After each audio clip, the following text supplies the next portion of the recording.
Mr. Rasmussen, in your new book, The Will to Lead, you make an impassioned plea for the United States to show what you call determined American global leadership. What do you mean by determined and why now? Yeah, determined means that you're really engaged, that you don't retreat, that it's not retrenched, but the United States plays its role, as I also mentioned in my book, as the world's policeman. So determined in this sense of the word means that you're really engaged. But why now? Why this plea now? I think after 8 years with President Obama, we need a more engaged American president. Well, we're going to have a new president. We don't know who it's going to be post-November, but regardless of who it is, there is a feeling that Americans are very weary of war. There is a feeling that America has limited financial resources, even though it's the world's largest economy, and more needs to be spent at home. How do you respond to that?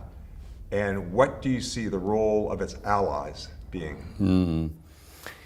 I really think it's in America's self-interest to get engaged, because if the United States doesn't engage, then there's a clear risk that smaller conflicts would grow and eventually also reach the American shores. We saw that on the 9/11. We have seen that on other occasions as well. So my main argument is that it's in America's self-interest. Superpowers don't get to retire. They have to work. And that's what I would call the destiny of the world's biggest power. I know, as you just mentioned, that only the United States can serve as the world's policeman.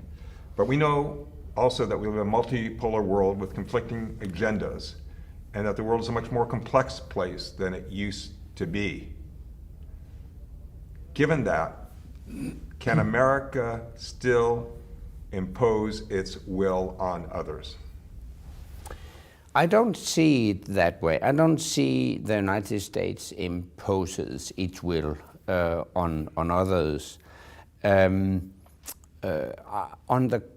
the contrary, I do believe that America is the only power on earth capable to exercise that role as the world's policeman, and it is the only reliable candidate for that post.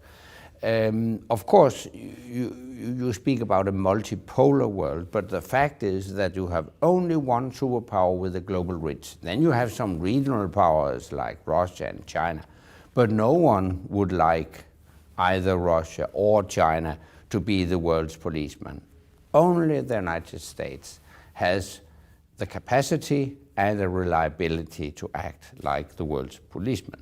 Now, part of your plea is because you believe right now the world is at a tipping point. And let me quote something from your book. When you're speaking of the Middle Eastern region, which is, of course, one of the most volatile regions, you write, quote, "Not since the Balkans a century ago has one region held so much potential for global disaster. Shia against Sunni, Russia against Turkey, Iran against Saudi Arabia, Islamic State against the West. Any one of these contests could provide the flashpoint for a global conflagration." Now that's a very dire warning. Can you expand on that? Unfortunately, the Middle East is a mess. You describe it as it is. A lot of tensions. You have the social tensions because 2/3 of people living in the Arab world are under 30 years. Many of them don't have any jobs. On top of that, you have incompetent and corrupt governments. But even worse, you have the religious tensions between the Sunnis and the Shias. So we see the Sunni camp led by Saudi Arabia and the Shia camp led by Iran conduct proxy wars in the region, in Syria, in Iraq, in Yemen, now maybe also in Libya. So that's why it's a mess. Actually, the only light at the end of that tunnel is the fact that the geopolitical importance of the Middle East will gradually fade away as the United States becomes more and more self-sufficient with energy. You also maintain there is a link in your book between American reluctance to use firepower and what you call an outbreak of fire around the world. You just described some of the dynamics in the Middle East. But many might question whether military intervention always leads to better outcomes. For instance, Iraq, that led to ISIS. Afghanistan, Libya, just to mention 3 examples. So how do you respond to those critics who actually make a very valid point? Yeah, I often hear those arguments, but the fact is that while, of course, military intervention won't always lead to a good result, the fact is, in these 3 examples, it was when the United States withdrew from those countries that problems started. Iraq, actually in 2011, it was a quiet country with good security. Then the Americans left and sectarian policies evolved, and that led to ISIS. In Afghanistan, exactly the same. When the international troops withdrew, the Taliban grew again. And in Libya, we conducted a 7 months very successful military operation. When we left, the problem started. So it's not because of the intervention, but because we left that the problems evolved. Now in Syria, a human tragedy unfolding there that's had ramifications all the way to the European shores. And many people look at the Obama administration and feel that it made a mistake when it threatened military intervention if Mr. Assad crossed the red line on chemical weapons. He did, and then the US did not intervene. Are you in that camp that believes that was a major mistake? And do you think at some point the US will have to intervene militarily to find a solution there? Syria is actually an example that inaction is also costly. You could mention all the examples of intervention and point to problems, etc. But Syria is a very tragic example of non-action. 250,000 people killed, more than 10 million people internally or externally displaced, refugees pressing Europe. So you have a lot of problems connected with this non-action. Now you say, of course, the US is the only nation that can be the hegemonic nation, the world's policeman. Yet we have many allies. What is their role, and shouldn't they make a greater commitment militarily and financially? You know, a lot of Americans feel that it is not a level playing field. Yeah, I understand that argument. I also agree with that argument, that in particular the Europeans should pay more for our common security. Today, out of the total NATO defense expenditure, the United States represent around 75%. That's quite a lot. So at the NATO summit 2 years ago in Wales, we decided, and all 28 NATO allies subscribed to that pledge, that within the next decade we will move towards 2% benchmark, which is that all NATO allies should spend at least 2% of their gross national product on defense. Yes, but that's a pledge. That's a pledge. That's different than the actual money being there. Yeah, that's right. It's a pledge. But the good news is that now 17 countries have increase their defense budgets in real terms. So I think 2015 represented the lowest level of defense investments ever in NATO. From now on, we will invest more, and we should.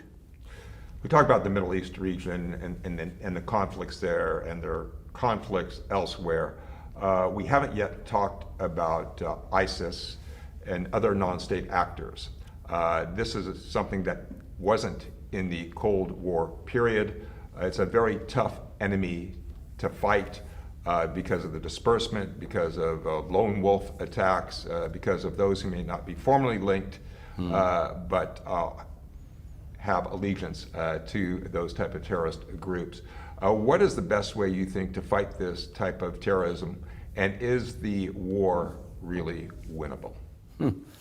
Yeah, of course it's winnable, but I think you should use an appropriate mix of hard power and soft power. Hard power, you see that already exercised in the US-led air campaign against Islamic State, plus local ground forces. So that's the hard power. But in order to win hearts and minds in the longer perspective, you need some soft power measures, as for instance, I would call it a modern Marshall Plan for the Middle East to really help the Middle Eastern countries develop their societies. But it's just not in the Middle East. Look at Brussels, look at Paris, look at what happened in San Bernardino, and so on and so forth. Yeah, and now you're back at the hard power measures. Obviously, we also need to strengthen our fight against what we call foreign fighters. That is better surveillance of their movements, more external border control, better external border control. I think as regards the European Union, the problem is that as long as you don't have an effective external border control, then the internal borders will always be disputed.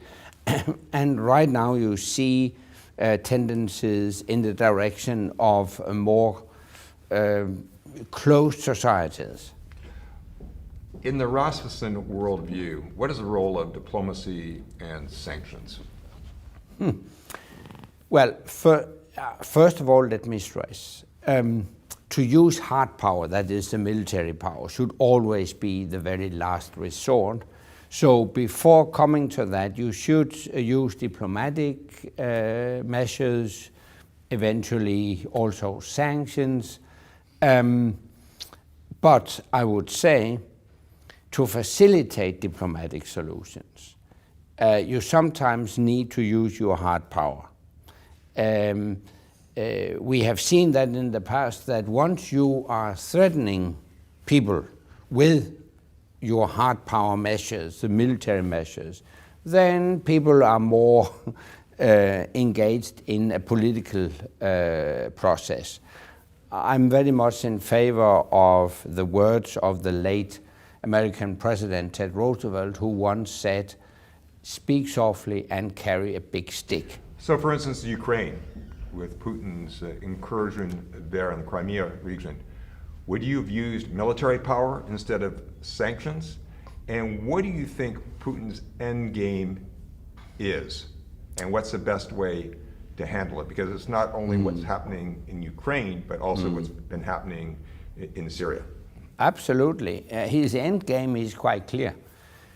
He wants to restore Russian greatness. He wants to move Russia from a position of isolation into the board of directors, so to speak. That's why he attacked Ukraine. That's why he's keeping conflicts simmering or frozen in other parts of the near neighborhood, like Transnistria in Moldova, Abkhazia, South Ossetia in Georgia, and Nagorno-Karabakh between Azerbaijan and Armenia. And that's why he started a military action in Syria.